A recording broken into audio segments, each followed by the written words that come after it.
नमस्कार, India news देख रहे हैं आप। आपके साथ मैं हूं सुरभि तिवारी। बड़ी बहस की शुरुआत करेंगे तो उत्तर प्रदेश का चुनाव चरम पर पहुंच चुका है और दिग्गज ने चुनाव प्रचार के लिए बिगुल भी फूंक दिया है। जैसे जैसे मतदान नजदीक आ रहे हैं, वैसे वैसे राजनीतिक दलों का चुनाव प्रचार और तेज हो चला है। सत्ता की राह आसान बनाने के लिए बीजेपी के चाणक्य अमित शाह, जेपी नड्डा और खुद सीएम योगी ने कमान संभाल ली है। बीजेपी नेता यूपी में अपनी पूरी ताकत झोंक दी है। साथ ही उसका चुनावी चक्रव्यूह भी अब तैयार हो चुका है, जिसमें प्रधानमंत्री नरेंद्र मोदी से लेकर के मुख्यमंत्री योगी आदित्यनाथ और गृह मंत्री अमित शाह तक के मोर्चेबंदी तय हो गई है। अब बीजेपी देश के सबसे बड़े राज्य के लिए अपनी रणनीति का चक्रव्यूह बनाकर खड़ी है। इस व्यू में दो द्वार है और इसके केंद्र में है यूपी की जनता, जिनके दिल तक बीजेपी विपक्ष को पहुंचने नहीं देना चाहती है। चक्रव्यूह के पहले द्वार पर खुद प्रधानमंत्री नरेंद्र मोदी है, जिनके पास विकास वाला अस्त्र है। बीजेपी के चक्रव्यूह के दूसरे द्वार पर गृह मंत्री अमित शाह है और यूपी के मुख्यमंत्री योगी आदित्यनाथ है, जो हिंदुत्व के रास्ते विरोधियों को धराशायी करने का मंसूबा लेकर के उतरे हैं। लेकिन विपक्ष चुनाव प्रचार में बीजेपी के आगे कमजोर पड़ता दिख रहा है। ऐसे में सवाल यह भी है कि बीजेपी के इस चक्रव्यूह से विपक्ष कैसे मात देगा। तो 2022 विधानसभा चुनाव के लिए अब फिलहाल महज कुछ ही दिनों का समय बाकी रह गया है, लेकिन ऐसे में सबसे बड़ा जो चक्रव्यूह रचा गया है बीजेपी की तरफ से, ये देखना होगा, क्योंकि इसे चाणक्य का चक्रव्यूह माना जा रहा है और बीजेपी के चाणक्य बतौर अमित शाह को जाना जाता है। अमित शाह जिस तरीके से कमान संभालना चाहते हैं, उनके ही बताई हुई राह पे तमाम दिग्गज नेता बीजेपी के चलते हैं और आज तक जिस तरीके से अभी तक जो समीकरण बैठा है बीजेपी का, बीजेपी ने अपनी राह उन्हीं के कहने पर चली है। अब ये देखना होगा कि चाहे बीजेपी में अमित शाह हो, जेपी नड्डा हो, सीएम योगी आदित्यनाथ हो या फिर पीएम नरेंद्र मोदी खुद ही क्यों ना हो, लगातार कोशिशें जारी हैं यूपी को साधने की, क्योंकि ये माना जाता है कि अगर यूपी के सत्ता को आपने हासिल कर लिया तो आपके लिए दिल्ली का रास्ता खुल जाता है और कहीं ना कहीं सीएम पद के लिए भी और पीएम पद के लिए भी जो रास्ते खुलते हैं। और ऐसे में इसी वजह से इसके बाद डबल इंजन की सरकार तैयार होती है और अब ये देखना होगा कि जिस तरीके का चाणक्य का चक्रव्यूह रचने की कोशिश बीजेपी की तरफ से की गई है, अब इसे भेदने के लिए विपक्षी पार्टियां और कौन कौन से हथकंडे अपनाएंगे, क्योंकि विपक्षी पार्टियां कहीं ना कहीं बेहद कमजोर नजर आ रही हैं। क्योंकि जिस तरीके का इस वक्त डोर टू डोर कैंपेन चल रहा है बीजेपी की तरफ से, बीजेपी लगातार प्रचार प्रसार कर रही है। अब ऐसे में कहीं ना कहीं अगर विपक्षी पार्टियों की बात की जाए या उनका जिक्र किया जाए तो कैंपेनिंग के माध्यम से भी अगर आप देखते हैं तो बीजेपी लगातार एड़ी चोटी का जोर लगाई हुई है और साथ ही अलग अलग तरीके ढूंढ रही है प्रचार प्रसार करने के। लेकिन वहीं विपक्षियों के पास ना कोई ऐसे अहम मुद्दे नजर आ रहे हैं, ना ही कोई कैंपेन करने का और अनोखा या अलग तरीका नजर आ रहा है। क्योंकि बीजेपी का अगर आप प्रचार देखेंगे तो फिर आपको पता चलेगा कि किस तरीके से डोर टू डोर कैंपेन भी चल रहा है। साथ ही अगर आपने ये ध्यान दिया होगा कि बीते कल ही सीएम योगी आदित्यनाथ ने 403 विधानसभा सीटों के लिए 403 वाहनों को रवाना किया था। वीडियो वॉल के माध्यम से अब जगह जगह पर बीजेपी का प्रचार होगा, यानी कि ना कोरोना प्रोटोकॉल का उल्लंघन हो रहा है और ना ही भीड़ जुटाई जा रही है और ऐसे में प्रचार प्रसार भी हो जा रहा है।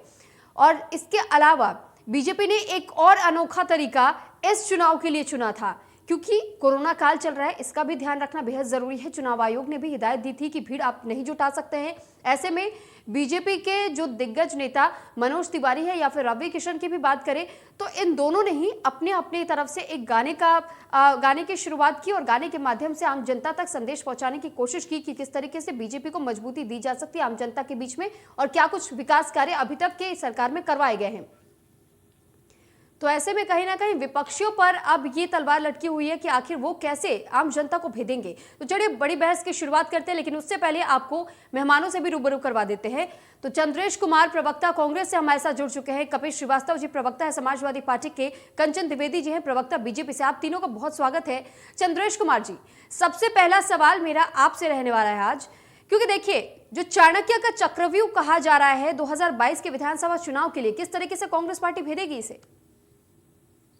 एक ऐसा व्यक्ति जिसका बैकग्राउंड आपराधिक रहा है उसे आप चाणक्य कह रही हैं, ये बात मेरे गले से नीचे नहीं उतर रहा है।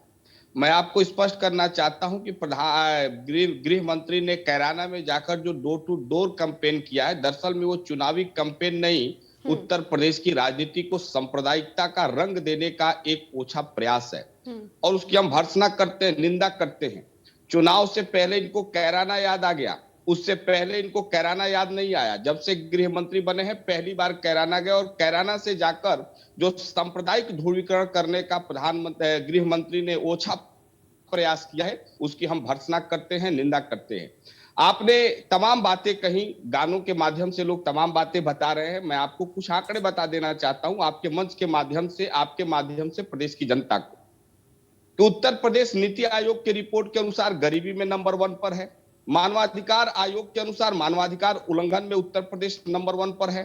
पिछले 3 सालों में पुलिस कस्टडी में सबसे अधिक मौतें हुई हैं उत्तर प्रदेश में हुई है। आज देश के अंदर गरीबी, बेरोजगारी अपने चरम पर है। पिछले 30 सालों के तुलना में होलसेल इन्फ्लेशन पहली बार इतना चरम पर है। तो मुझे लगता है कि केंद्र की मोदी सरकार हो या राज्य की योगी सरकार, ये दोनों फेल हो चुकी हैं। जिस सरकार को आपके माध्यम से डबल इंजन की सरकार कहा जा रहा है, मैं कहना चाहता हूं बिना इंजन की सरकार, बिना इंजन की सरकार है। इसके पास कोई इंजन नहीं है। इस सरकार ने देश और प्रदेश को पीछे करने का काम किया है, और आगामी विधानसभा चुनाव में किसान हो, नौजवान हो, मजदूर हो, महिलाओं हो, चंद्रेश जी, आपको नहीं लगता है कि ये किसी भी तरीके का चक्रव्यूह आप लोगों के लिए रचा जा रहा है? कोई चक्रव्यूह नहीं है। भाजपा का चक्रव्यूह टूट चुका है, और भाजपा हताशा और निराशा से घिरी हुई है। अपने हार को देखते हुए गृह मंत्री को आज डोर टू डोर कैंपेन करना पड़ रहा है। वो यदि काम किए होते तो उन्हें घर घर जाकर अपनी दुहाई नहीं देनी होती। चलिए ठीक है चंद्रेश जी, आपके पास लौटूंगी, लेकिन एक सवाल मेरा रहेगा आपसे। मैं इस सवाल का जवाब बाद में लूंगी क्योंकि बाकी मेहमानों का भी रुख करना है। जिस तरीके से अभी आपने कहा कि उनको डोर टू डोर कैंपेन करने की जरूरत पड़ी, लेकिन कांग्रेस पार्टी भी तो डोर टू डोर जा रही है। और अगर 70 साल का समय आपके पास भी था, इसके बावजूद आप 70 सालों में अपना काम नहीं दिखा पाए थे कि आपको भी आज भी डोर टू डोर कैंपेन करने की जरूरत पड़ी है, जगह जगह रैलियां करने की जरूरत पड़ेगी? इस सवाल का जवाब मैं आपसे लूंगी। कपिल श्रीवास्तव जी, अभी आपने सुना कि किस तरीके कांग्रेस ने तो ये कह दिया कि बीजेपी ये कोशिश कर रही है चक्रव्यूह रचने की, कह रही है, लेकिन ये कोई चक्रव्यूह हमारे लिए नहीं है। क्या आपको भी ठीक ऐसा ही लगता है?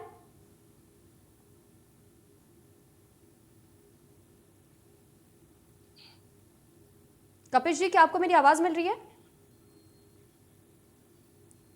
आपकी आवाज हम तक नहीं पहुंच रही है। जी, आवाज आ रही है? जी जी जी, बिल्कुल, बात रखिए अपनी। मैं कह रहा हूं कि ये तो खुद ही चक्रव्यूह में फंसी हुई सरकार है, डबल इनकम्बेंसी है। भाई, अगर आपने कुछ भी किया होता इस देश और प्रदेश के लिए तो समझ में आता। जीडीपी माइनस में कर दी, बेरोजगारी आपने बढ़ा दिया, महंगाई इस समय 22% है खुदरा। तो आप इस बात को सोचिए, चरम सीमा पे हर चीजों को पहुंचाया। 65 रुपए जो है ये डीजल जब चलता था तो उस समय इनको महंगा दिखता था, और आज 100 के पास है तो इनको बड़ा सस्ता दिख रहा है। सबसे बड़ी चीज तो इसी चीज की है कि एंटी इनकम्बेंसी इनके खिलाफ चक्रव्यूह में ये घिरे हुए हैं। किसानों को इन्होंने शहादत कराई, 756 की हत्या करवा दी। उसके बाद अगर कोई मुद्दे ना हो तो बताइए। लखनऊ के अंदर 69,000 शिक्षक बैठे हुए थे जिन पर लाठियों चलाने का काम किया। आंगनबाड़ी कार्यकर्तियों पर लाठियां चलाया, 72,000 शिक्षकों पर लाठियां चलाया। यानी कि वो सारे लोग अब जवाब देने के लिए तैयार हैं। और सबका साथ, सबका विकास, सबका विश्वास दिलाने वाली सरकार की अपनी संवैधानिक संस्था जो कि पिछड़ा वर्ग आयोग है, उसने कहा कि 69,000 शिक्षक में जो है वो 4% ओबीसी का कोटा दिया गया है। तो आप सोचिए कि ये सरकार तो खुद ही मुद्दों से घिरी हुई सरकार है, जिसने राम राज्य का वादा किया था, रावण राज्य ला करके खड़ा कर दिया, जिसकी पुलिस का खुद ही अपराधीकरण कर दिया गया। इनकी पुलिस 467 हत्याएं की हैं इस सुरक्षा में। इनके जो 22 फेक एनकाउंटर पूरी इंडिया में हुए थे, उसमें से 17 योगी राज की पुलिस के हैं, जिस पर 28 करोड़ रुपए की क्षति है। कपिल जी, ये तो वही बात हो गई कि आपको अपने दंगाइयों की बातें याद नहीं आती है, क्योंकि जिस तरीके से देखिए कई ऐसे रिकॉर्ड सामने आ चुके हैं, जिन उम्मीदवारों को इस बार भी टिकट दिया गया है उन पर भी कई आरोप लगे हैं, और इससे पहले भी कई आरोप कई लोगों के खिलाफ सिद्ध हो चुके हैं। तो आपको वो नजर नहीं आता है, लेकिन दूसरी पार्टियों में अगर कोई उम्मीदवार या कोई दागी नेता है, आप तुरंत उस चीज को पकड़ लेते हैं। एक बात थोड़ा बीच में टूटूंगा मैं। जी चंद्रेश जी, भारतीय जनता पार्टी और समाजवादी पार्टी ने जो कैंडिडेट की सूची जारी की है, उसमें से लगभग 50% ऐसे हैं जिनके ऊपर 302, 307 और बलात्कार के मुकदमे दर्ज हैं। और मुझे लगता है कि भाजपा हो या सपा, ये दोनों अपराधियों के बिल्कुल भरोसे कंचन अपनी जी, आपके पास ही आ बैतरनी रही को पार हूँ। करने की कोशिश कर रहे पहली हैं। चीज तो ये ऐसे है कि समय बीच में में इनको बोलना ही जब नहीं चाहिए। चलिए कांग्रेस ठीक पार्टी ठीक चंद्रेश 50% जी, महिलाओं को, ठीक चंद्रेश जी, आपको 40% मौका मिला महिलाओं था, को टिकट आपके देकर पास महिला दोबारा से वापसी सशक्तिकरण की करूंगी। दिशा में अथक कपिल जी, प्रयास कर रही आप भी है। बने रहिए हमारे साथ। एक बार कंचन जी का भी मैं रिएक्शन लेना चाहूंगी इस पर, क्योंकि आरोप बीजेपी पर आप दोनों की तरफ से लग मैं जो चुके हैं। अभी बोल रहा था, ठीक आपने है, मेरे समय में उनको क्यों अलर्ट किया? नहीं कपिल जी, आपने मेरे समय में उनको अलर्ट क्यों किया? कपिल क्यों? अच्छा ठीक है, चलिए चलिए ठीक है, आप आपके पास चलिए 1 मिनट का समय है, आप अपनी बात पूरी कर लीजिए, फिर मैं कंचन जी का भी रिएक्शन लूंगी। मैं सीधी बात ये कह रहा हूं कि राम राज्य का दावा करके रावण राज्य लेकर के चले आए। इन पर तो जनता पूछ रही है ना कि 7.05% कैसे अधिनियम बढ़ा दिया।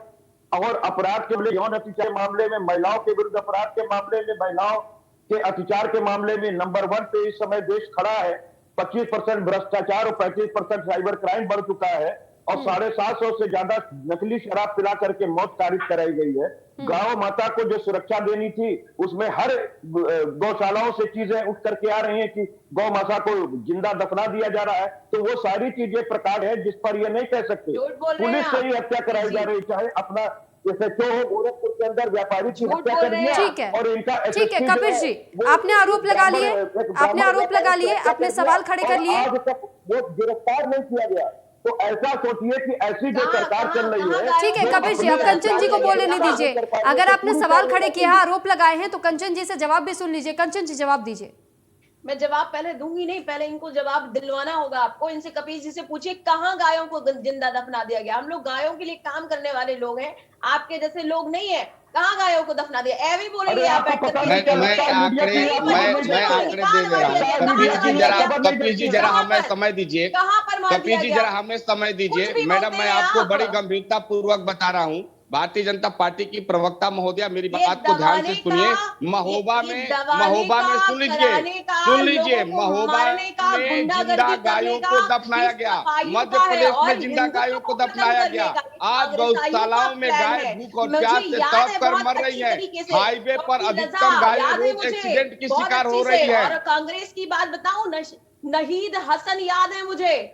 तो ये अपनी बात मत बताइए कि आप लोग कितने अरे अमित शाह नहीं याद है क्या? बहुत अच्छे से अमित शाह पता नहीं है। याद है? ये दिल्ली मत में बताइए। हमारा दूसरी पशु बात, के रूप मेरी में बात दिखती है कि सुनिए। नहीं दिखती है? अब मेरा गौशालाओं में गाय भूख और प्यास से तड़प कर मर रही है। आपने गाय के नाम पर राजनीति किया और गाय को सड़क पर मरने के लिए आपने छोड़ दिया। ठीक है, आप चंद्रेश जी, बहुत कपिल जी, प्यारे हैं। कंचन जी, भाजपा ने गाय की हत्या एक-एक की है। करके बोल लीजिए, गाय एक-एक हत्या करके का बोल लीजिए, पाप जनता आपके आपको ऊपर ऐसे समझ लगेगा। नहीं पाएगी। और आगे विधानसभा चुनाव इनको में चुप करा भारतीय लीजिएगा तो जनता बताइएगा। पार्टी को प्रदेश की जनता चंद्रेश जी सुनिए, चौदत्ती मार आपको कर समय भगाने मिला का था, काम आपने करेगी। अपने समय में बोला और दोनों मेहमानों ने आपको बहुत ध्यान से सुना था। घुसने नहीं दे तो एक रहे। बार कंचन जी को भी अपना जवाब पूरा कर लेने दीजिए। देखिए, कांग्रेस और समाजवादी पार्टी की तरफ से अगर बीजेपी को घेरा गया, उन पर आरोप खड़े किए गए हैं, तो कंचन द्विवेदी जी प्रवक्ता बनकर के खुद बीजेपी की तरफ से आई हुई हैं, तो उन्हें बोलने का मौका तो दीजिए। आपके सवालों का जवाब दे रही है वो। उल्टे प्रश्न कर रही है, हमारे प्रश्नों का उत्तर नहीं दे रही। वो हम ही से प्रश्न कर रही है कि कहा कि आप नहीं बता दीजिएगा कि आपने कहाँ न्यूज दिखाई है।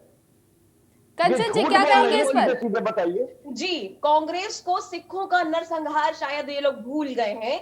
8,000 से ज्यादा लोगों को कत्लेआम मारा गया था और ये हमारे सभा की जो प्रवक्ता है, इनको सिख आज भी किसान, ये थोड़ा सा बात सिख करना आज बंद भी करें, तो मैं कांग्रेस बोलूं। पार्टी के साथ ये है सुनना नहीं और चाहते पंजाब हैं। में कांग्रेस की सरकार है। इससे हो गया। पता चलता ऐसे है कि डिबेट नहीं सिखों होती का है। आस्था और विश्वास चंद्रेश जी, ये कांग्रेस तो के फिर साथ से जुड़ा वही है, बात हो गई। भाजपा के साथ नहीं जुड़ा चंद्रेश है। जी, फिर से वही बात हो गई। 700 मैं बार बार किसानों आप लोग की से 2 हत्या मिनट का करने का समय काम भी मांग रही हूँ। भाजपा ने 2 मिनट किया का है, ये समय भी तो प्रदेश कंचन की जी को जनता दे ने देखा दीजिए। है। 2 मिनट का समय तो कंचन जी को दे दीजिए, पहले वो मैडम, अपनी पूरी बात कंचन खत्म जी कर लें। जवाब नहीं दे पा रही हैं, तो इसमें हमारा कोई दोष नहीं है। आप लोग बोले कहाँ दे रहे हैं? उनको जवाब देना चाहिए विपक्ष का। मैं चाह रही हूँ एक साफ सुथरी डिबेट जाए देश में।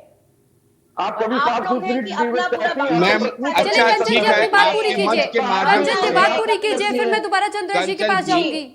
जी, कंचन जी, कांग्रेस को मैं 2-3 सिखों सवाल का आपसे पूछ दे रहा नरसंहार हूँ। भूल गया है और कपीस जी को जो मुजफ्फरनगर के दंगे हैं उसमें जो नरसंहार है अब वो भूल देखिए, गया है। हमने जो हम प्रश्न भक्तों किया को शायद सत्ता उसका भूली है। जवाब देने फिर के आप लिए बोले, तैयार नहीं है। फिर बोले आप मुजफ्फरनगर के दंगे कैसे के आदमी मुख्य हैं अभियुक्त आप? तो मुझे आपके ये नहीं लोग हैं, समझ में आता जिन्होंने है। 60 हत्याएं के आरोपी हैं। ठीक संगीत है, सोम जब है ये कि बंद नहीं हो है? जाए आरोपी चैनल कौन से है मैं मुजफ्फरनगर दोस्त दंगे हमें का? बता दीजिएगा। मुजफ्फरनगर दंगे का आरोपी कौन है? जब आपको बोलिए तैयारी ऐसे नहीं ही। है तो बताइए कौन कौन आरोपी है। ठीक है, आप जब खत्म हो जाए तो बताइएगा। मैं तो पूछ रहा हूँ, आप बताने के लिए तैयार नहीं, आरोपियों का नाम लीजिए। आप सुनना नहीं जिनके ऊपर चाहते हैं, धाराएं आप लगी सुनना हुई कहाँ हैं। चाहते हैं, आप बस बोलना चाहते हैं केवल। सुनिए, अब नहीं, चुप बताइए, रहेंगे, जब आप मुजफ्फरनगर साइलेंट दंगे जो होने है की बात कहें, उसके हम मुख्य आपकी बात आरोपी यही करेंगे। 3 हैं। आप एक चुप भारतीय जनता रहिए तो पार्टी मैं के हैं बताऊं सुरेश आपको। राणा, जिसको आपने टिकट दिया। बोलिए, ऐसे ही बोलते आपने रहिए। टिकट दिया कि नहीं दिया? ये मुख्य बोलिए। आरोपी है। संगीत सोम मुख्य आरोपी है।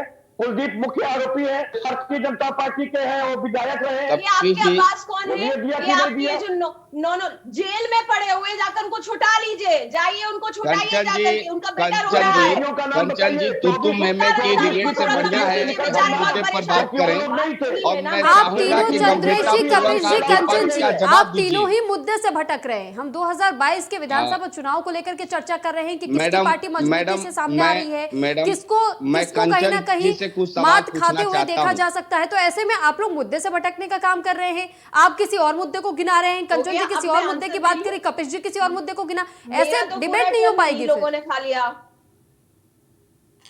अब मैं जवाब दे दूं, क्योंकि मैं मानूंगी नहीं कि मुझे टर्न भी मिला है।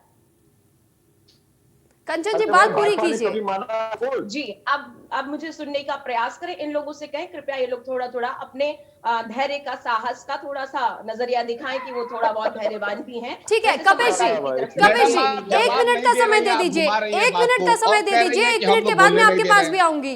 1 मिनट का समय सुन लीजिए बोलने उनको के एक लिए बार, तथ्य उसके नहीं बाद है से आप उनके लोग पास। अपने और भी सवाल पूछ लीजिएगा।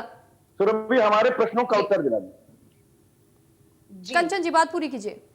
जी, हम लोग विधानसभा चुनाव में, हम लोग 2022 के चुनाव में उस हिसाब से उतरने वाले हैं जहां पर जनता को उनके हर एक सुविधाओं के साथ में हमने कार्य किया है। महिलाओं के लिए भी कार्य किया है, हमने किसानों के लिए भी कार्य किया है। कोई एक ऐसा व्यक्ति नहीं है जिसके लिए हमने कार्य ना किया हो। ऐतिहासिक कार्य तो लोग भूल ही नहीं सकते जो देश में हुए हैं, जो इन 756 लोगों ने किसान 70 शहीद सालों करा में देना नहीं तो कर पाया, ये वो हमने किया है। ऐतिहासिक कार्य है ही दिस इज किसानों के नॉट लिए। Fair, this is Kanchan not ji, fair Kapil ठीक जी। है, आपने कहा कि युवाओं के लिए, देश के लिए आपने बहुत से काम किए, फिर युवा आप लोगों के खिलाफ प्रोटेस्ट करते हुए रास्ते पर क्यों नजर आते हैं? जी, हमने ये प्रश्न। इतनी नौकरियां दी हैं जो इन लोगों ने 70 साल में तो नहीं दी बेरोजगारी हैं। को लेकर के हमने आखिर युवाओं की तरफ से एक बेरोजगारी को बंगाल लेकर में के दिया है सड़कों पर क्या कि उतरते हुए अमेरिका प्रदर्शन में? करते हुए नजर क्यों आते हैं? कंचन जी, अच्छा, आपने कहा अच्छा। रोजगार दिया है, मैडम, आपने कहा रोजगार दिया है, रोजगार पर ही मेरा सवाल है। आपने कहा मतलब रोजगार दिया युवाओं कंचन को, जी, कहाँ पर इतना जी, रोजगार मिला कंचन है? जी क्यों कुछ भी आज बोल भी रही युवा हैं। देश का मैं आपको रास्तों डाटा पर दे उतर रही करके हूँ। प्रदर्शन मैं करता हुआ आपको नजर आता डाटा है? दे रही हूँ। इन वो मांग लोगों कर रहे हैं रोजगार सरकार की। में बेरोजगारी दर केवल आपके 2 सरकार लाख, में जो सबसे सपा ज्यादा की बढ़ी है। सरकार थी उसमें केवल 2 लाख लोगों को रोजगार मिला था और हमने 4.5 लाख रोजगार दिए, जो बगदाद में दिया कि अमेरिका में दिया, वही तो पूछ रहा हूँ, बताना नहीं चाहते हैं आप। कपिल जी जरा पर मैं आपको रोकूंगा। और एक कपिल जी बात जरा मुझे- हमें बोलने दीजिए। मुझे सीएमआई की अभी रिपोर्ट आई है कि भारत में 3.5 करोड़ नौकरियों की जरूरत है। यदि आपने नौकरी दिया है तो इसका मतलब सीएमआई गलत है। उत्तर प्रदेश कोरोना हटा दीजिए। मैडम कंचन जी सुन लीजिए, कंचन जी सुन लीजिए। आप पढ़ी लिखी व्यक्ति हैं और पढ़े लिखे की तरह डिबेट करिए, अंधभक्तों की तरह डिबेट मत करिए। हमारे यहाँ आपने 2018 से 19 में उत्तर प्रदेश में बेरोजगारी दोगुना हो गया था। आपने उत्तर प्रदेश गरीबी में नंबर 1 पर, भूखमरी में आज भारत 101वें नंबर पर चला गया है। होलसेल इन्फ्लेशन पिछले 30 साल में अपने चरम पर है। खुदरा महंगाई अपने आप पर चरम पर है। बेरोजगारी चरम पर है। और 70 साल में कांग्रेस ने जो बनाया था उसे बेचकर आज भारतीय जनता पार्टी खाने का काम कर रही है। आपकी वित्त मंत्री ने कहा कि 6 लाख करोड़ हम कमाएंगे। जो 6 लाख करोड़ कमाने की बात कही उसको कांग्रेस ने बनाने का काम किया था। यह आपकी नाकामी का सबसे बड़ा उदाहरण है। इतने शरीफ होते तो आप लोग बिल्कुल सरकार में सही है। होते और आप विपक्ष में होते। अगर हम सरकार में हैं, ये हमने पुश्तैनी जमीन बेच काम करके किया है और किराए जनता के ने हमें मकान में सरकार एसी लगा बिठाया है। करके रहने मतलब अगर आप लोग 2000 एक पैमाना है कि हम सरकार बनाते हैं। 2019 हमने आपने महंगाई कंट्रोल नहीं, किया। देखिए, कंचन जी, ये कंचन जी बताइए, माफी चाहूंगी गैस का यहाँ दाम पर कितना एक है? चीज मैं आपको भी बताना चाहूंगी, चाहे चंद्रेश जी, चंद्रेश जी, कांग्रेस वर्सेस बीजेपी की लड़ाई नहीं है। Congress versus Samajwadi party versus BJP versus तमाम विपक्षी पार्टियां हैं। और बात अगर ये होती है कि किसकी सरकार कितने साल सत्ता में रही थी, किसकी सरकार को दोबारा हटा दिया गया और उसके बाद एक नई सरकार को सत्ता में लाया गया। सवाल यह भी है कि जनता का भरोसा किस पर है, जनता किसको देखना चाहती है। और दूसरी चीज, अगर आप जनता के हित में काम करते तो ना कांग्रेस पार्टी को हटाया जाता, ना बीजेपी की आज ये स्थिति होती कि आज ये कहा जा रहा है कि समाजवादी पार्टी एक बड़ा वोट बैंक बीजेपी का काट सकती है। प्रकृति का शाश्वत नियम है, बड़ी से बड़ी हुकूमतें भी बदली हैं, परिवर्तन होता है, लेकिन परिवर्तन लाने के लिए हुआ है, लोगों के आर्थिक और सामाजिक जीवन में बदलाव लाने के लिए हुआ है, उनके जीवन को बर्बाद करने के लिए नहीं हुआ है। आप मनमोहन सिंह जी के 10 साल से मोदी के 7 साल की तुलना कर लीजिए, देश आगे गया है कि पीछे गया है। कांग्रेस पूरा को पूरा पेट्रोल डीजल गाड़ियां जीप बेच करके अपना घर चला रहे थे। इनका क्या, गरीबी हटाओ नारा लेकर के पूरा बैठ जाते थे और गरीब कोई नहीं रहने देते थे। आपको मालूम होना चाहिए कि मनमोहन सिंह जी ने बिल्कुल कंचन जी, आप लोगों से ज्यादा तो गरीबों के लिए किसी ने सोचा ही नहीं है।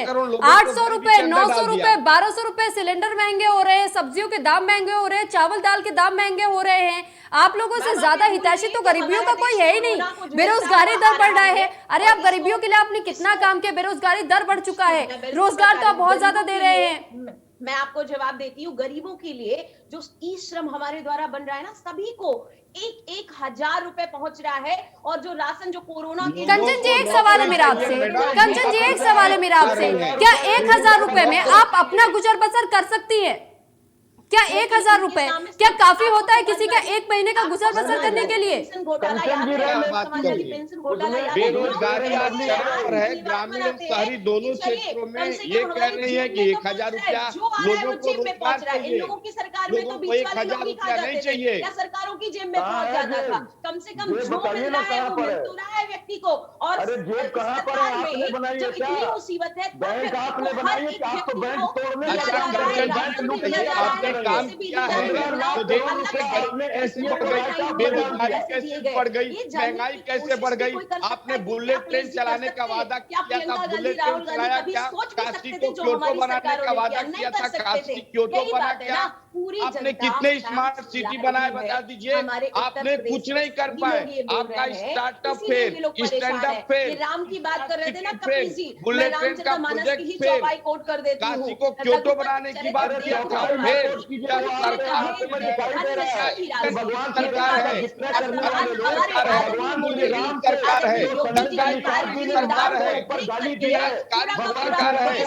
चंद्रेश जी, कपिल जी और कंचन जी, मैं आप तीनों की किसी भी बात को सुन ही नहीं पा रही हूँ। अगर मैं खुद नहीं सुन पा रही तो आम जनता तो क्या ही सुन रही होगी। एक एक करके बात कीजिए, एक एक करके बात कीजिए। विधानसभा चुनाव में प्रदेश की जनता चौलत्ती मारकर भाजपा को भगाने का काम करेगी। आपने बुलेट पूजा पाठ भूल गए हैं। आप स्मार्ट सिटी नहीं बना पाए, आप क्या बात करेंगे?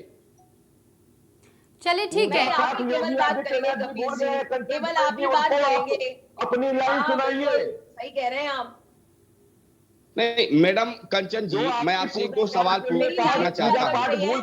आंकड़े से कह रहे हैं ना कि आपने काम नहीं किए हैं। कपिल जी जरा होल्ड करेंगे हम आपको। भगवान राम की मां तो गाली दिलवाती है और उनके साथ बैठ करके मलाई चाटती है। यही आप भगवान श्री राम के ऊपर समर्पित हैं, यही समर्पण है आपका।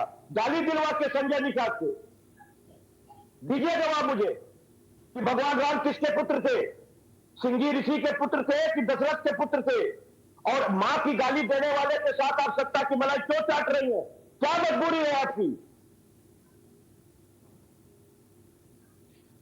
मैडम थोड़ा सा हमें समय देंगी, हम कंचन जी से कुछ सवाल पूछना चाहते हैं। बिल्कुल, आप अपनी बात रखिए जी। कंचन जी, जो आंकड़े हैं भारत सरकार के आंकड़े हैं, हमारे आंकड़े नहीं हैं। उत्तर प्रदेश नीति आयोग के अनुसार गरीबी में नंबर 1 पर है, मानवाधिकार उल्लंघन के मामले में नंबर 1 पर है।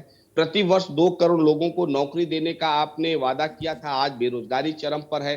आपने महंगाई के नाम पर 2014 में सरकार में आए थे, आज महंगाई चरम पर है, बेरोजगारी चरम पर है। तो आपने विकास कहां किया है? स्मार्ट सिटी का वादा किया था, पूरे देश में एक स्मार्ट सिटी बता दीजिए जो आपने बनाया हो। आपने बुलेट ट्रेन का वादा किया था, आप एक बुलेट ट्रेन बता दीजिए जो भारत में चलाया हो। आपने काशी को क्योटो बनाने का वादा किया था, आप बताइए काशी क्योटो कहां बना? भारी बरसात में काशी की गलियों में नाव तैर रही थी, योगी जी जहां से आते हैं गोरखपुर से, वहां वेतन न मिलने के कारण एक संविदा कर्मी आत्महत्या कर लेती है। जिला अस्पतालों का बोर्ड बदलकर आपने मेडिकल कॉलेज रख दिया और वहां कोई सुविधा नहीं है।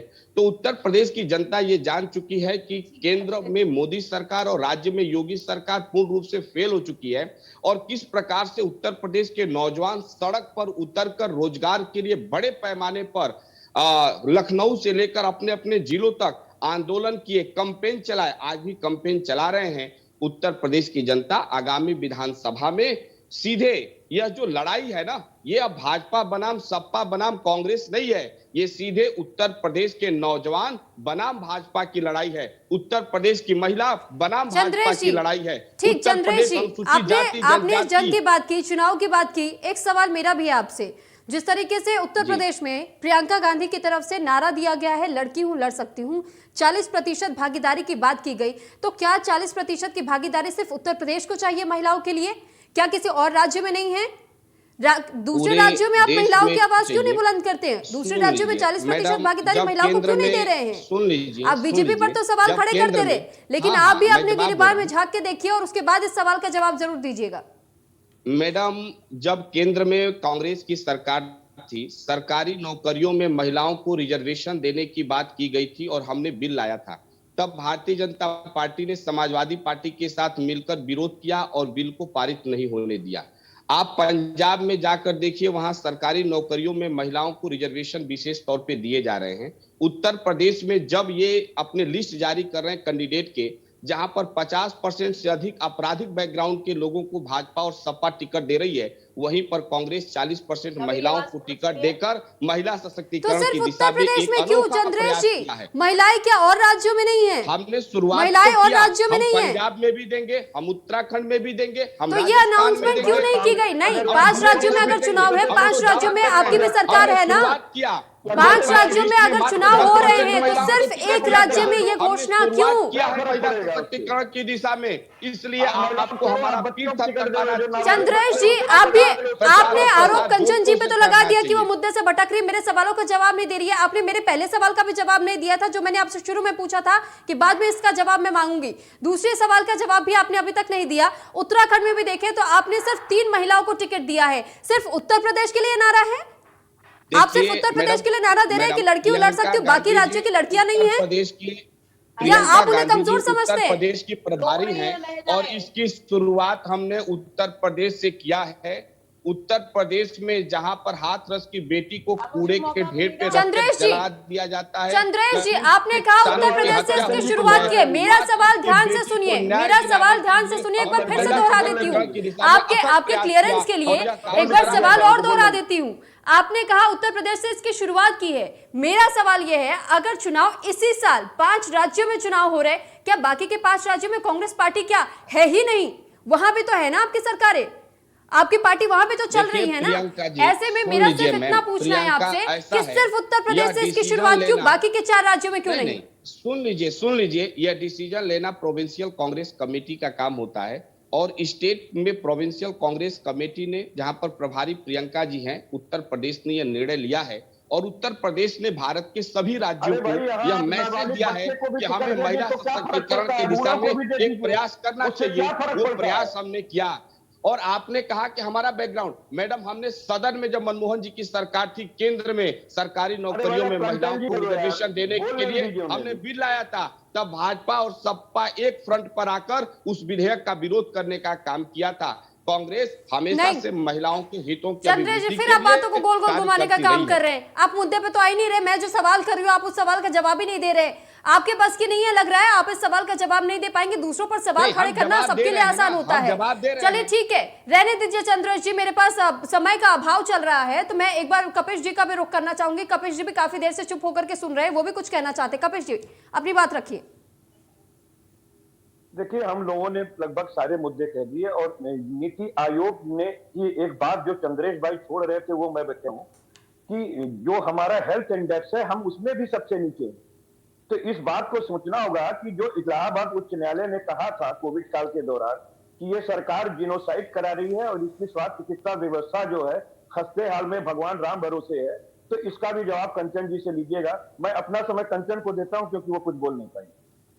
नहीं ठीक है, लेकिन एक सवाल मेरा भी है कपिश जी आपसे। अभी हमने बीजेपी की बात को भी सुना, कांग्रेस की तरफ से भी बातों को सुना, लेकिन अगर समाजवादी पार्टी की बात करें तो 2022 के विधानसभा चुनाव में महिला कैंडिडेट्स आप लोग की तरफ से भी नहीं देखने को मिल रही है ऐसे कोई।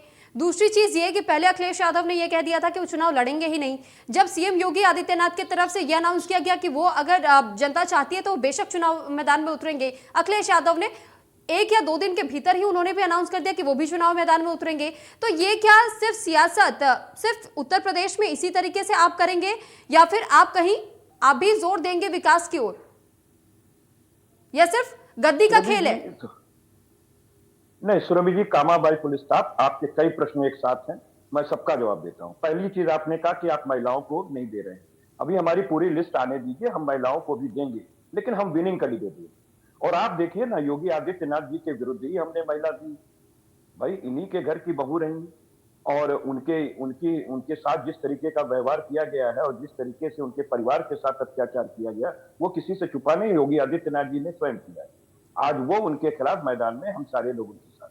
अभी पूरी लिस्ट आने दीजिए, हम लोग दे रहे हैं, लेकिन हम विनिंग कैंडिडेट। ठीक है, आपने उनके घर की बहू पर तो सवाल खड़े कर दिए।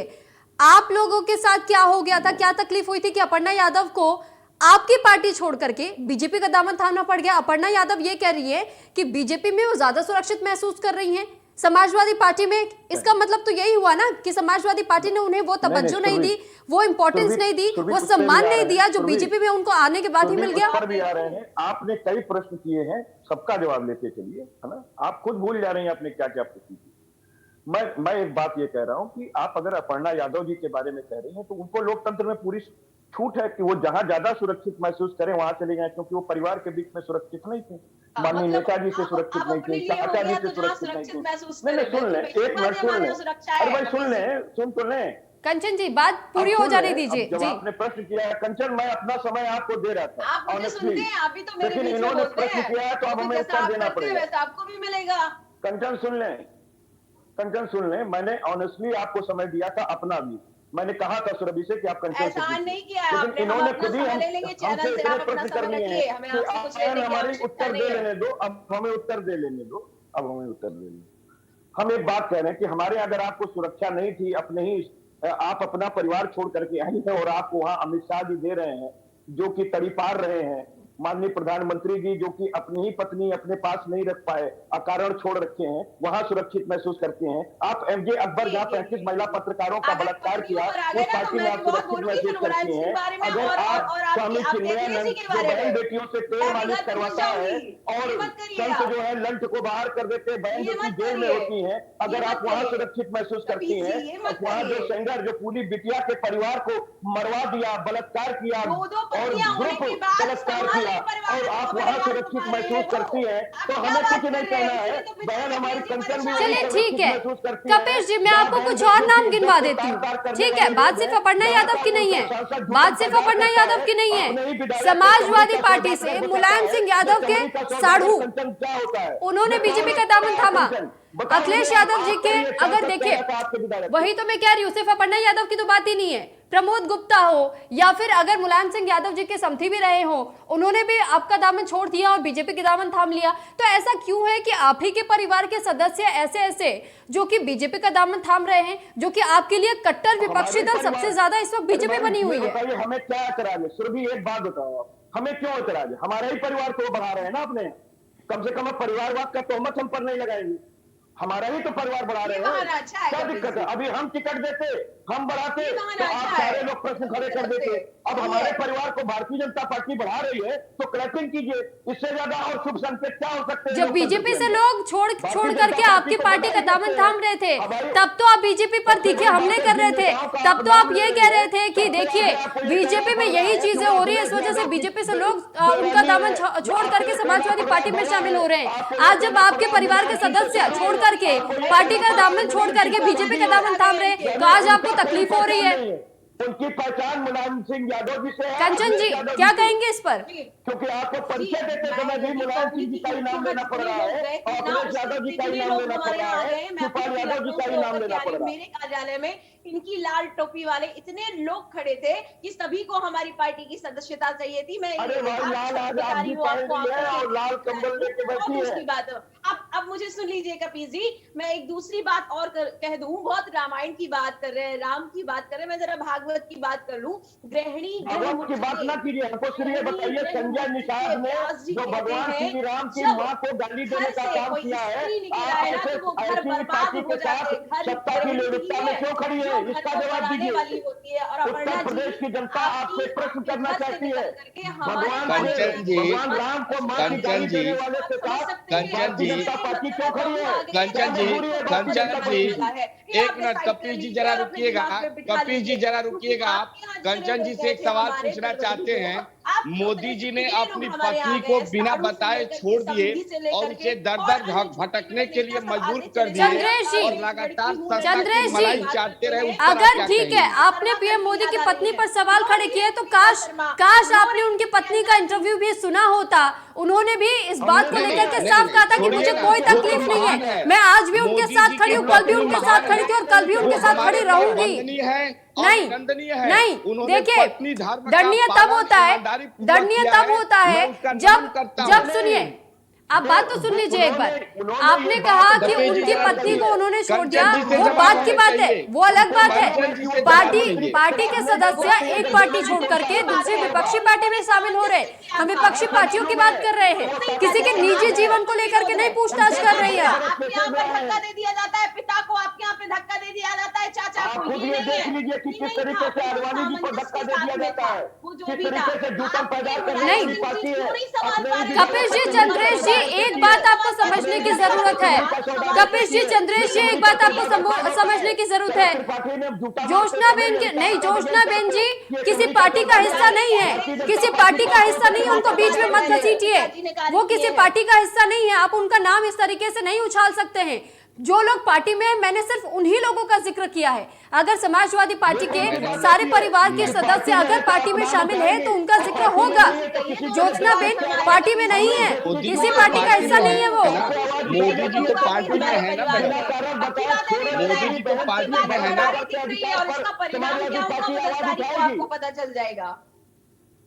मैडम मोदी जी तो पार्टी में है ना, तो मोदी जी पार्टी में तो आप मोदी जी को लेकर के जिक्र कीजिए, सीएम योगी को लेकर के जिक्र कीजिए, अमित शाह को लेकर के जिक्र कीजिए। नहीं, सुन लीजिए। मैं कंचन जी से ये पूछना चाह रहा था कि हमारा जो समाज है ना, वो शुरू से ही महिलाओं को विशेष सम्मान और आदर देते आया है। उत्तर वैदिक काल के बाद महिलाओं के स्थिति में थोड़ी कमियां आई, जिसका परिणाम हम सबने भोगा। जिस देश में महिलाएं जितना सशक्त होती हैं, मजबूत होती हैं, आत्मनिर्भर होती हैं, वह देश भी उतना सशक्त और मजबूत होता है। लेकिन कंचन जी ने महाभारत का उदाहरण दिया और महिला पर इन्होंने एक सशक्तिकरण के लिए बात कही। लेकिन हाँ सुनिए, ठीक है, महाभारत का आपने उदाहरण, ठीक है मैडम सुन लीजिए, महाभारत का इन्होंने उदाहरण दिया। तो मैंने इनसे ये पूछा कि इनके नेता जो आदरणीय हैं, मोदी जी अपनी पत्नी को बिना कारण बताए छोड़ देते हैं। कपिल जी जरा रुकिएगा। मोदी जी अपनी पत्नी को बिना कारण बताए छोड़ देते हैं और लगातार सत्ता की मलाई चाटते हैं और जसोदा जी को दर भटकने के लिए मजबूर करते हैं। तो आप बताइए ना, नहीं आप बताइए, बिना कारण बताए आपका पति आपको छोड़ देगा? बिना कारण बताए अपने पति को इजाजत देंगी, अपने बेटे को इजाजत देंगी वो अपनी पत्नी को छोड़ दे? आप बताइए, कारण बताइए क्यों छोड़े थे, कारण बताइए आपने क्यों छोड़े थे? चंद्रेश जी, ये फिजूल चर्चे, इसका डिबेट से कोई लेना देना नहीं है, इसका डिबेट से कोई लेना देना नहीं है। पार्टी के जो सदस्य हैं सिर्फ उन पर बात की जाए तो ज्यादा बेहतर होगा। पार्टी के जो सदस्य हैं सिर्फ उनको लेकर के चर्चा कीजिए। इसको छेड़ने का काम कंचन जी ने ही किया था, व्यक्तिगत टिप्पणी की शुरुआत कंचन जी ने। चले ठीक है, उन्होंने अगर बात छेड़ दी तो आप तो इतना समझदार है, कि किस मुद्दे को लेकर के बात करना है, किस मुद्दे पर नहीं बात करनी है। मैंने देखिए, आप क्या है कि आज महंगाई का मुद्दा है, बेरोजगारी का मुद्दा है, गरीबी का मुद्दा है। उत्तर प्रदेश की गौशालाओं में भूख और प्यास से गाय तड़प कर मर रही हैं और बादा में गायों को जिंदा दफनाया जा रहा है। ये मुद्दा है और इस पर जवाब कंचन जी को देना चाहिए। क्योंकि कंचन जी विषय वस्तु का जवाब नहीं दे पा रही हैं, इसलिए यह विषय को इधर उधर भटकाने की कोशिश कर रहे हैं। कुछ भी बोलेंगे आप बैठ करके। आप बताइए मैडम, महंगाई पर क्या आपका रुख है? महंगाई बढ़ा है कि कम हुआ है? 1 to 1 में बात कर रहे हैं कपिल जी। चंद्रेश जी, ये सवाल तो मैंने उनसे पहले ही कर लिया। ये सवाल तो वो उनसे मैंने जवाब पहले नहीं ही दे कर पा लिया। रही है ना। मैं आप तीनों से एक एक करके जवाब दे इक्वली दीजिए। सवाल कर रही हूँ। ऐसा नहीं है कि किसी की तरफ कम सवाल हो रहे हैं, किसी की तरफ ज्यादा तीखे सवाल हो रहे नहीं हैं। नहीं नहीं, आपके ऊपर तो हम कोई प्रश्न ही नहीं खड़ा कर रहे हैं। आपके चैनल से हम प्रभावित हैं और आप बहुत बेहतर डिबेट करा रही हैं, और आपके चैनल को मैं इसके लिए बहुत ही धन्यवाद देना चाहता हूं कि आप मुद्दों को बेहतर और शानदार तरीके से उठाते हैं। हमें बैठने का आपने मंच दिया, इसके लिए भी आपको बहुत बहुत धन्यवाद। सवाल तो हमारा सीधे कंचन जी से है करिए, कि आप ये बताइए कि आपने क्या किया देखिए, अपनी सरकार में जो आज आप सरकार में नहीं है। हाँ क्या एक किया मिनट जवाब आपने? दे दूं, प्रियंका, जवाब दे चलिए दूं, छोड़िए, वो सब जवाब दे छोड़ दूं। दीजिए। ये जो 70 साल में सुन लीजिए, जवाब सुन लीजिए ना, क्यों छोड़ दीजिए, जवाब सुनिए। 70 साल में हमने जो बनाया उसे आप बेचकर खाने का काम कर रही है, ये डबल हमने इंजन किया वाली है। सरकार को आज जो जवाब देना बेचकर है खा कि रही है ना, जो वर्तमान में बनाया बिना हमने किसी था, ये हमने काम किया है। हमने काम नहीं किया होता तो बेचकर खा नहीं रही होती आप। फेल हो गया है, समझने की कोशिश करिए। सारी लड़कियां महंगाई रोड आपने में हैं, कंचन जी जिनको कम कर टिकट पाई, देने का लॉलीपॉप बेरोजगारी दे कम करके कर पाई। आपने उनको से काम लिया है, वो सब रोड पर आ गई, रो रही है मीडिया के सामने। आप भी देख रहे होंगे और मैं भी देख रही हूँ। मुजफ्फरनगर की एक फिजा जहां करके है, वो रो रही है कि हमको प्रियंका जी ने बोला था काम करिए, हम आपको टिकट देंगे, लेकिन टिकट नहीं दिया, किसी और को दे दिया, वो रो रही है। टिकट तो अरे मैडम टिकट आपको नहीं दिया तो मिलेगा। इसका क्या मतलब हो गया? कि प्रियंका जी ने बोला था टिकट आप देंगे, मांग नहीं लीजिए दिया, ना, वो भाजपा भी आपको रो रही टिकट है। दे देगी क्या? आदित्य सिंह चली नहीं ही कंचन गई जी है जरा हमारी टिकट मांग पार्टी लीजिए, में। भाजपा इसके आपको बाद टिकट में दे दे आपके रही है, यहाँ अभी बचा पता कौन? चल प्रियंका जाएगा। सिंह भी चली गई है। नहीं ये जो बताइए ना पोस्टर कंचन गर्ल जी, होकर के जिसके साथ कंचन जी आप आपके चुनाव यहाँ लड़ेंगी टिकट क्या? आपके यहाँ चार तो सौ आदमी सीधा पार्टी में टिकट टिकट टिकट दे दे रहे देगी हैं। क्या? टिकट मांग तो कर चारों देख लीजिए। दी गई तो वो आदमी बेचारी को को मिलेगा। टिकट नहीं दिया गया। ये आप कर रहे हैं। आप कहते हैं हम टिकट का गरीबी क्या हटाने मतलब वाले है? लोग हैं, टिकट तो मिल गरीबी नहीं मिल हटाने सकता वाले है। लोग। आप गरीब बनाने टिकट वाले तो लोग मैडम हैं। एक पर आ जाएंगे। ये देश कंचन जानता जी, है, कंचन इसलिए जी, आप वहाँ टिकट हैं, मैंने भी इसलिए आप मांगा है, अपने चार मुझे भी सीटों में टिकट दखल नहीं मिला, चाहते हैं। आप तो तो पढ़ी लिखी टिकट का है। क्या मतलब आप है? लोगों को मारने टिकट के वाले बहुत लोग सारे हैं, कारण होते आतंक हैं, आप भी फैलाने टिकट वाले मांग लोग लीजिए, हैं। देखिए इसीलिए भाजपा आपको क्योंकि टिकट दे देती है क्या? अब्बास सिद्दीकी से आपका संगठन जुड़ता है, गठबंधन होता भाई है। कोई भी इसलिए संगठन आप 403 ही टिकट देगा ना, आपका 403 की जगह 404 नहीं दे पाएगा। तो क्या बाकी कार्यकर्ता भाजपा के जो है सड़क पे आ जाएंगे और उनको पार्टी छोड़ देनी चाहिए? नहीं अच्छा, कंचन चलिए जी कपिल टिकट जी से मांग एक ले, बात देखिए पर इनको पूछ टिकट लेते मिल हैं। जा रहा है क्यों क्या? क्यों क्यों अपर्णा यादव को उनका अरे सही भाई मैं स्थान पूछ नहीं रहा मिला? हूँ, बहुत अपर्णा महिलाओं यादव की बात करते हैं छोड़िए। आप, चलिए बता आप हमारा दीजिए परिवार बढ़ाइए, दो चार और क्यों वो हम लोग घर से बाहर निकल आई? बढ़ाते रहिए। हम लोग एक बात पूछ बताइए। रहे हैं आपसे कि 403 की जगह 404 टिकट दे पाइएगा? ठीक है, चले हमें टिकट बस की एक बात ही हो रही है प्रश्न का कंचन उत्तर दे जी, दीजिए टिकट आप। की बात हो रही है तो एक सवाल मेरा भी है कि इससे पहले तक तो 2014 तक बीजेपी का ये कहना था कि परिवारवाद में वो विश्वास नहीं रखती है, वंशवाद में विश्वास नहीं रखती है, तो ऐसे किसी को भी पार्टी में टिकट नहीं दिया जाएगा जो कि एक ही परिवार के सदस्य हों। लेकिन ऐसे कई नाम हैं, अगर नाम गिनाने बैठी तो नाम के लंबी फहरिस्त है। कई नाम है हमारे जिनको यहाँ एक ही कुछ पार्टी दिन से पहले सदस्यता ही मिली है, घोषणा हुई एक ही परिवार के लोग हैं। कुछ दिन पहले, ये पहले की बात है जो एक ही परिवार के लोग होंगे। अब घोषणा हुई है कि हमारे यहाँ पर अब एक परिवार के सदस्य नहीं हो सकते, नई तरीके से नहीं हो आप सकते। शायद से भूल रही हैं, 2022 विधानसभा चुनाव के जब टिकट बांटे जा रहे थे तो राजनाथ सिंह के दोनों बच्चों को टिकट दिया गया है। इसी विधानसभा चुनाव की बात कर रही हूं मैं, आप पहले का जिक्र कर रही है। मैं आपको आपकी मेमोरी एक बार फिर से शार्प कर दे रही हूँ, आपकी मेमोरी शार्प कर दे रही हूँ। आपने कहा कल्याण सिंह के पोते को भी इसी विधानसभा चुनाव के लिए टिकट दिया गया है। वो पहले से है ना, इसलिए उनको दिया गया है, बाकी अब नहीं। अरे वाह वाह वाह, वो अपर्णा यादव को टिकट देंगी आप कि तो नहीं अपनी देंगी, बात ये से बता पलट रही हैं। दीजिए। अपर्णा यादव को टिकट देंगी कि नहीं देंगी? अपर्णा यादव को समाजवादी को टिकट दे तो परिवारवादी और भाजपा दे तो परिवारवादी नहीं होगा। आप बताइए अपर्णा यादव जी को भाजपा टिकट देगी कि नहीं देगी? टिकट दिया जाएगा। आपको टिकट अपर्णा जी को आप टिकट देंगे कि नहीं चाहे देंगी? भाजपा के लिए कितना भी प्रयास कर लीजिए कंचन जी, आपको टिकट मिलने वाला नहीं है। और जानना हो तो टिकट मांग कर देख लीजिए, नहीं, ये तो वही बात हो गई ना कंचन जी कि मैं करूं तो सब ठीक है, बाकी करे तो वो सबसे बेकार है। जी आपने ठीक उसी तरीके की बात कह दी ना कि हम करें तो सब ठीक है। अगर आप परिवारवाद वंशवाद को बढ़ावा दे रहे हैं तो ठीक है, दूसरी पार्टियां बढ़ावा देती हैं तो उन पर सवाल खड़े करती हैं। टिकट को लेकर के भी, चाहे मुद्दों को लेकर भी आप इस तरीके से विपक्षी पार्टियों पर सवाल खड़े कर रही हैं। लेकिन जब आपके पास मौका आया 2014 से, तो जो शिकायतें रही थी, क्योंकि सबसे ज्यादा, मैं आपसे झूठ नहीं कहूंगी, सबसे ज्यादा पूरे देश भर को उम्मीदें थी बीजेपी की सरकार से। लेकिन आज क्या हो रहा है वो पूरा देश देख रहा है। बीजेपी में अब कहीं ना कहीं देखिए ये सच्चाई है कि समाजवादी पार्टी शायद आपका बड़ा वोट बैंक काट दे इस चुनाव में, तो कहीं कुछ तो कमी आई है। भी परिवारवाद नहीं होता है हमारे यहाँ। मुख्यमंत्री हर एक अरे आप हमारा परिवार बढ़ा रही है अपने यहाँ और कह रहे हैं परिवारवाद नहीं हो सकता, परिवारवाद नहीं हो सकता है। अगर हम टिकट देते तो परिवारवाद हो जाता और आप टिकट देंगे तो परिवारवाद नहीं होगा। आप हमें ये बताइए कैसे परिवारवाद आपका नहीं होगा? इसलिए हम टिकट दे देते कैसे परिवारवाद हमारी पार्टी से उनको बनाया गया, वरना ना तो सपा में ये काम हो सकता है और ना ही कांग्रेस में ये काम हो सकता है। होता कि नहीं होता?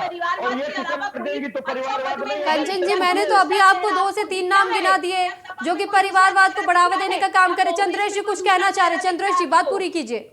मैडम ऐसा है कि हम लोकतांत्रिक समाज में हैं और यहाँ जनता को अपना प्रतिनिधि चुनने का पूरा अधिकार है। ऐसे में परिवारवाद पर डिबेट का कोई मतलब नहीं है, क्योंकि जो भी आता है चुनकर आता है। मैं भाजपा से एक ही बात पूछना चाहता हूं कि अपर्णा जी सपा में थी, परिवारवाद था। क्या अपर्णा जी को भाजपा टिकट देगी तो ये परिवारवाद नहीं है? क्योंकि फिर भी अपर्णा जी तो एक ही परिवार से हैं। तो मुझे लगता है कि भारतीय जनता पार्टी मुद्दों से ध्यान भटकाने के लिए ऐसी बेवकूफी वाली बात करता रहता है। मैं हूं या मेरा बेटा हो, उसे चुनाव लड़ने का अधिकार होना चाहिए। भारत के सभी नागरिकों को मत देने और चुनाव लड़ने का अधिकार है, यदि वो बैंक करप्ट नहीं है, वो सजायाफ्ता नहीं है तो। और यदि वो जनता के बीच जाता है, चुनाव लड़ता है और जनता उसे हाथों हाथ लेती है, तो वो जनता के लिए स्वीकार्य है। जनता के लिए स्वीकार नहीं होगा, जनता स्वीकार नहीं करेगी। राम तो भी परिवारवाद के ही उपज थे, लेकिन आज भी हमारे लिए वो आदरणीय है। तो ऐसी बातें कोई महत्व नहीं रखती। महत्व ये है कि महंगाई बढ़ रहा है, गरीबी बढ़ रही है, बेरोजगारी बढ़ रहा है। चंद्रेश जी ये तो वही बात हो गई। चंद्रेश जी ये तो वही बात हो गई, क्योंकि आपको भी पता है ना कि आपकी पार्टी में भी इसी तरीके से परिवारवाद को हमेशा से बढ़ावा दिया जाता रहा है, तो आप तो सपोर्ट करेंगे। आप ये शब्द ही लोकतंत्र में गलत है। परिवारवाद राजतंत्र में होता था, लोकतंत्र में परिवारवाद का कोई औचित्य ही नहीं है, क्योंकि जनता प्रतिनिधि चुनती है। जनता कैसे चुन रही है? टिकट देने का काम आप कर रहे हैं, आप कह रहे हैं कि जनता चुन रही है। अरे जिसको उम्मीदवार बना करके आप उतारेंगे मैदान में, जनता तो उसी के नाम पे वोट देने जाएगी, या अपनी तरफ से किसी को भी धक्का देकर आगे करते पोलिंग बूथ पर कहते कि ये चुनावी कैंडिडेट है, इनके लिए वोट डालेंगे। कैसी बात कर रहे हैं आप लोग? सुनिए, हमारे यहाँ मल्टी पार्टी डेमोक्रेसी है। मल्टी पार्टी डेमोक्रेसी में जनता के पास मल्टीपल ऑप्शंस होते हैं, तो बिल्कुल इस बात का कोई औचित्य नहीं है। मल्टीपल ऑप्शंस ऐसे नहीं होते। अगर आपको मल्टीपल ऑप्शन सीखने की जरूरत है तो फिर आम आदमी पार्टी से सीखिए, क्योंकि देखिए आम आदमी पार्टी की एक चीज की तारीफ तो मैं जरूर करूंगी, क्योंकि जिस तरीके से उन्होंने ये कहा था कि जनता चुनेगी, जिसको वोट करेगी हम उसी को उम्मीदवार के तौर पर चुनावी मैदान में उतारेंगे। आप लोग सिर्फ ऑप्शन अपने हिसाब से देते, जनता की नहीं सोची जाती है। इसी वजह से चाहे बीजेपी हो, समाजवादी पार्टी हो, चाहे कांग्रेस हो, परिवारवाद तो आप सभी की तरफ से किया गया है, तो आप तो इसको समर्थन करेंगे ही। नहीं, बिल्कुल गलत आप कह रही हैं। क्या भारत का संविधान भारत के नागरिकों को चुनाव लड़ने का अधिकार, संविधान भारत के नागरिक को चुनाव लड़ने का अधिकार देता है, और वह परिवार से हो या परिवार के बाहर जनता के बीच चुनाव लड़ता है और जनता उसे चुनती है, तो उसके ऊपर परिवारवाद का ठप्पा लगाने की आपको कोई जरूरत नहीं है। लोकतंत्र में परिवारवाद का कोई औचित्य नहीं है, क्योंकि पाला जनता के हाथ में है। जनता जिसको चाहेगी चुनेगी। हमने भी चुनाव हारे हैं, हमने चुनाव जीते। मैं तो खुलेआम कह रही हूँ चंद्रेश जी, कह तो रही हूँ, आप ऑप्शन दीजिए ना हम जनता को कि कौन चुनावी मैदान में उतरेगा। टिकट फिर आप बांटना छोड़ दीजिए, आप कुछ ऐसा उपाय लेकर के आइए जिससे कि आप आम जनता से पूछे किसी चुनाव में ऐसा कोई नजर क्यों नहीं आता जो समाज सेवी हो, जो सफाई कर्मचारी हो, जो वाकई जनता के लिए, जनता के हित के लिए काम कर रहा हो, वो लोग क्यों नजर नहीं आते? अगर जितने दंगाई होते हैं, दंगाइयों को टिकट दे दिया जाता है, अपराधियों को टिकट मिल जाता है। मैं ये बताइए, हम डायरेक्ट डेमोक्रेसी में है या इन?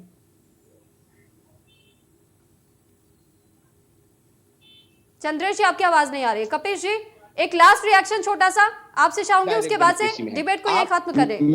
मैडम मेरी बात पूरी हो जाने दीजिए, कॉल आ गया था। मैंने कहा कि जो बात आपने रखा वो डायरेक्ट डेमोक्रेसी में पॉसिबल है, इनडायरेक्ट डेमोक्रेसी में पॉसिबल नहीं है। हम इनडायरेक्ट डेमोक्रेसी और मल्टी पार्टी डेमोक्रेसी को कपिश जी, चंद्रेश जी, कंचन जी, आप तीनों का बहुत धन्यवाद हमारे साथ इस बड़ी बहस का हिस्सा बनने के लिए और अपनी बातों को जनता के सामने रखने के लिए। तो अब आप जनता को ही तय करना है कि 2022 में सत्ता परिवर्तन होना है या नहीं, किसको वोट डालना है, किसको नहीं। ये आप तय कीजिए। इसी के साथ मैं आपसे इजाजत चाहूंगी। आप बने रहिए इंटर न्यूज के साथ। नमस्कार।